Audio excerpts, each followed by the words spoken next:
In a cave 30,000 years ago, someone crushed red ochre between stones, mixed it with animal fat, and smeared it across their face.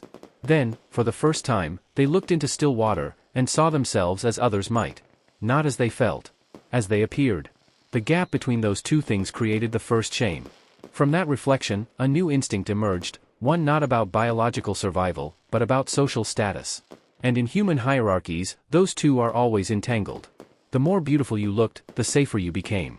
Beauty meant belonging. Belonging meant protection. Centuries later, that instinct hardened into systems. Faces painted with lead that slowly poisoned the skin, wigs so elaborate they required scaffolding to support them, corsets tight enough to crack ribs, all declaring one truth: your worth can be seen before it's heard. Today, we call it self-expression. But back then? It was survival through conformity. And if you look closely, really closely, you'll notice we never stopped conforming. We just started calling it choice. If beauty wasn't about attraction, then why did it cost more than most people earned in a year? Because beauty has always been a currency of power. Consider the ancient practice of skull elongation among certain elites, a painful, restrictive modification marking you as noble. Or the powdered wigs of European courts, expensive, impractical, signaling you didn't labor with your hands. These were never about desire, they were about distance. You were buying protection, not preference. If you could afford to be this restricted, you were untouchable. And to uncover who invented beauty? We first have to ask who needed it. So who decided what beauty should look like? And what did they gain by deciding? Because once you trace the profits behind beauty, you'll realize, it was never about faces. It was about obedience. Beauty didn't evolve, it was engineered. In ancient Mesopotamia, only noble women could wear certain colors of makeup. Red ochre lips were literally illegal for slaves. From the beginning, beauty wasn't self-expression. It was social code. By the Renaissance, pale skin meant you didn't labor under the sun. Beauty was proof of status, not purity. And the rules kept shifting, always upward, always out of reach. Then came morality. Religions declared modesty sacred, yet defined modesty through the same hierarchies they condemned. Covered hair was virtue, unless you were too old to be desirable. Then it was irrelevance. Beauty became virtue's mask. Pain became proof of grace. By the 18th century, appearance had become obedience. Faces painted with lead that poisoned the skin. Corsets that fractured ribs. Wigs so heavy they required scaffolding. Every act of beauty declared one truth: your worth can be seen before it's heard. And when religion lost its grip, advertising took its throne. By the 1920s, Listerine invented the term halitosis, a fake disease for bad breath, to sell mouthwash. They didn't just sell a product. They sold anxiety. That's when beauty stopped being natural and became industrial.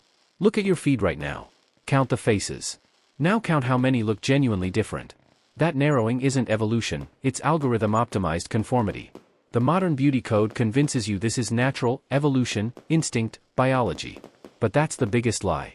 Because your ancestors survived by being tough, not by being symmetrical. So if beauty isn't biology, what is it really selling? You've heard the story. We evolved to find symmetry attractive because it signals good genes. Smooth skin means health. Bright eyes mean fertility. Evolutionary psychology as a field contains valuable insights, but its application to beauty standards has been consistently weaponized to naturalize arbitrary hierarchies.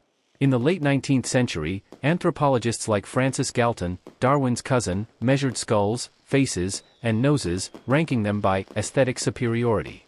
This wasn't fringe science, it was taught at universities. Science lent authority to hierarchy.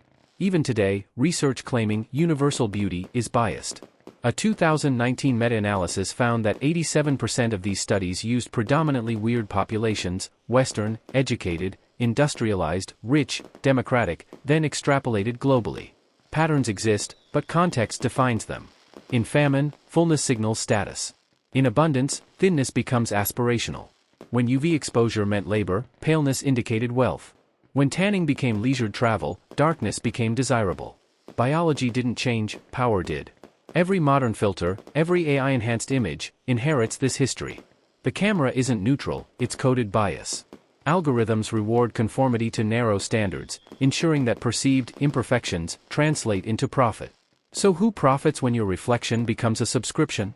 The mirrors of the past are gone, but their shadows remain. Today, beauty is measured in likes, filters, and followers. And it is highly profitable. The global beauty economy, skincare, cosmetics, plastic surgery, AI filters, is worth over $500 billion annually, with digital beauty tech alone exceeding $66 billion.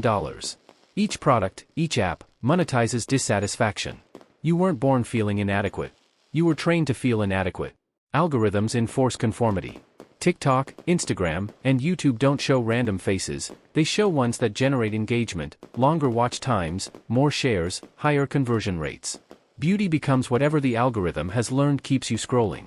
Just as 18th century powdered wigs set unattainable benchmarks, today's filters and virtual influencers like Lil Miquela and Shudu, entirely computer-generated people with millions of followers, set standards that literally cannot exist.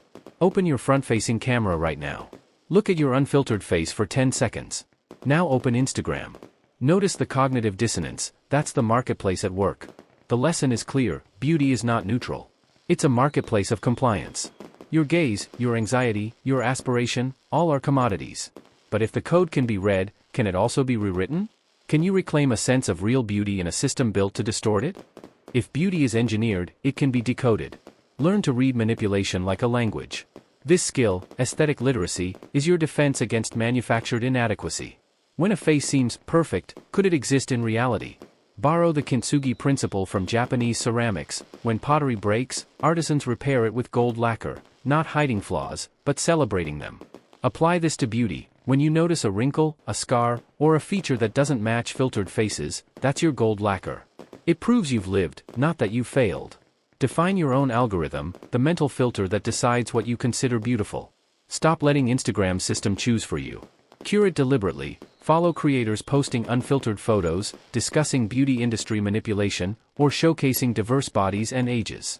Try this tonight, before bed, write down 3 things you find beautiful about yourself. Open Instagram for 10 minutes, long enough for the algorithm to surface its preferred content and trigger comparison responses. Notice if those 3 things still feel beautiful, or if new insecurities appeared. The ochre crushed between stones, the lead powder eating through skin, the powdered wigs requiring scaffolding, they were physical tools of hierarchy, visible and tangible. Today, digital tools manipulate attention invisibly. Recognizing the manipulation gives you the power to see clearly. The first human crushed ochre 30,000 years ago, not creating beauty, but the first mirror.